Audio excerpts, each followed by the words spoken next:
તમે પ્લેનમાં તમારી સાથે ટ્રાવેલ કરતા કોઈ માસી કે બાને જોજો, અમેરિકા નજીક આવે ને ત્યારે તમે આખું એક વાક્ય ગ્રેમેટિકલી કરેક્ટ મનમાં ગોઠવો કે જેથી પેલો ઇમિગ્રેશન ઓફિસર તમને પૂછે કે અમેરિકા કેમ આવ્યા છો, એટલે તમે આખું વ્યવસ્થિત એટલું બધું ગ્રામેટિકલી કરેક્ટ એ નથી બોલતા, કારણ કે એમની એ રોજની ભાષા છે.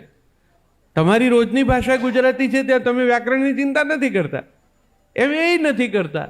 હવે એ તમે અને એક પેલા બા, આપણે તો આમ JFK ઉતરતા પહેલાં એટલી માનસિક તૈયારી શરૂ થાય ને ફોર્મ ભરવાનું, બા આપણા જ હાથમાં પેલું ફોર્મ પકડાવે, આપણે પાછા ભરી આપીએ. આપણી આગળ ઇમિગ્રેશન ઓફિસર આગળ બા આવીને ઊભા હોય, તમને એમ થાય કે હવે આ માં કરશે શું, પણ સાહેબ એ તમે ઊભા રહે, ચોખ્ખું પેલા માણસને કહે સન બેબી 6 સ્ટે.